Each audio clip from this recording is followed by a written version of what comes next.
¿Se acuerdan de Sonic 2006, verdad? Ese juego infame, aquel que todos recordamos como un desastre monumental, lleno de promesas rotas, errores garrafales y una reputación que marcó a todo el fandom de Sonic. El juego que, para muchos, incluso puso en jaque la propia Sega, al punto de que algunos fans creyeron que Sonic podría morir por completo después de aquel fracaso. Sí, estoy hablando de ese mismo juego. Su historia estaba llena de huecos argumentales, la programación era pésima, los controles un desastre y, en general, fue mal recibido por todos. Muchos saben por qué salió así. Desarrollo apresurado, mala planeación y la presión de Sega de que todo estuviera listo para el 15 aniversario de Sonic. Todo esto creó un cóctel perfecto para un juego que nadie olvidaría, por las razones equivocadas.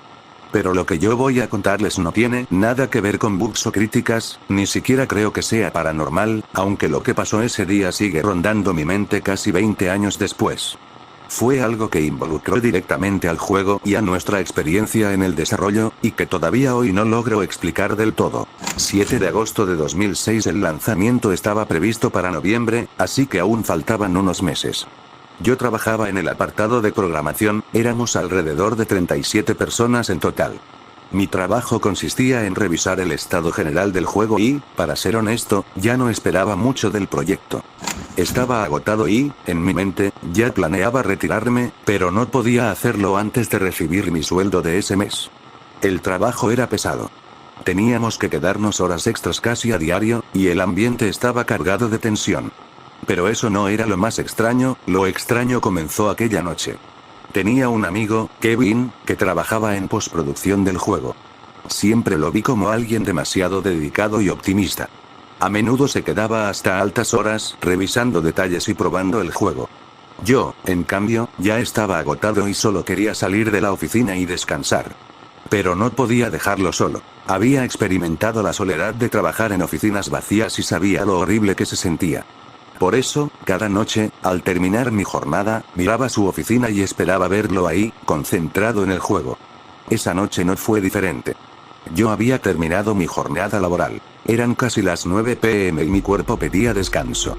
Sin embargo, miré hacia la oficina de Kevin. Estaba allí, revisando niveles y escenas.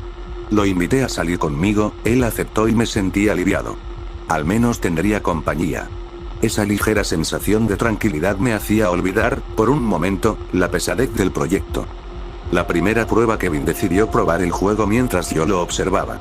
Al inicio, todo parecía normal, hasta que comenzaron los glitches.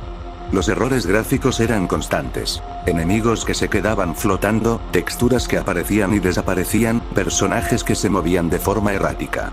Había algo más extraño, algo que no podía identificar del todo. Un olor raro, como a consola quemada, que impregnaba la oficina. Kevin frunció el ceño. A pesar de su optimismo, parecía nervioso.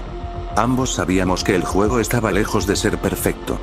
Pero lo más inquietante llegó después. Escuchamos pasos, y luego risas, muy tenues, como si alguien caminara por la oficina. Supuse que era una broma de algunos compañeros que aún trabajaban allí. Le comenté a Kevin lo extraño de los sonidos y, de repente, todo se detuvo. No se escuchó nada más. Kevin, frustrado por el estado del juego, se fue al día siguiente a reprender al equipo y a pedir que reiniciaran todo el proyecto. Pero lo que sucedió después fue aún más desconcertante. La versión normal del juego al día siguiente, el equipo estaba sorprendido. Según ellos, el juego funcionaba perfectamente. Lo reiniciamos y, efectivamente, todo parecía estar bien. Yo les pregunté si lo que Kevin y yo habíamos jugado era otra versión, y todos me dijeron que no.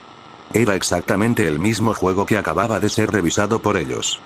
Durante los siguientes días no pasó nada extraño, pero yo no podía dejar de preguntarme, ¿qué era lo que habíamos experimentado aquella noche? Me costaba dormir, y la idea de volver a Wave Ocean me rondaba constantemente. Quería entender qué había sucedido.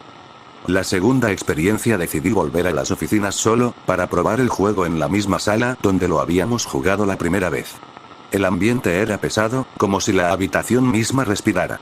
Inicié el juego y algo me desconcertó de inmediato. La historia de Shadow y Silver había desaparecido.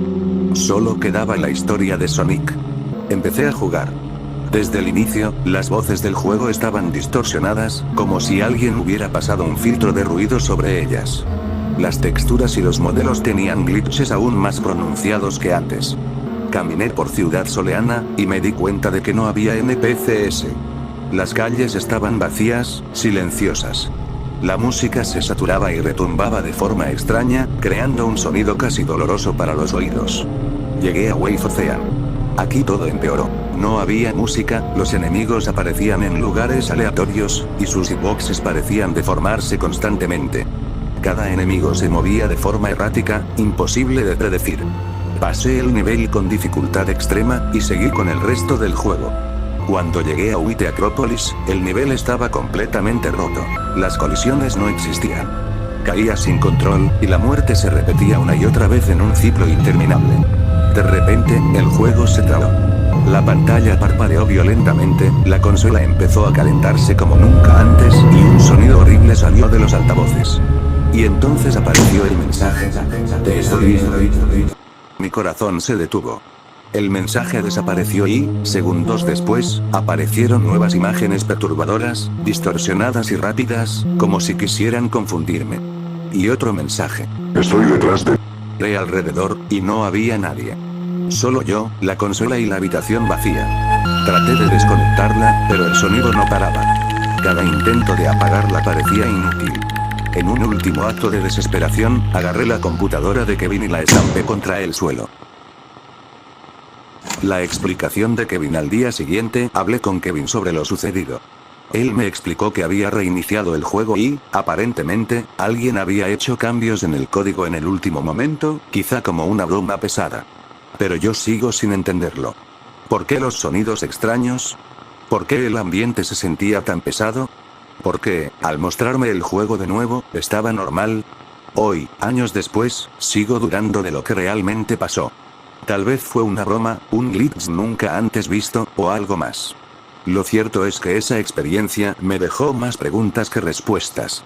Y aunque han pasado casi 20 años, todavía siento un escalofrío cada vez que pienso en Wave Ocean, en la pantalla parpadeante y en aquel mensaje que parecía mirarme a mí directamente.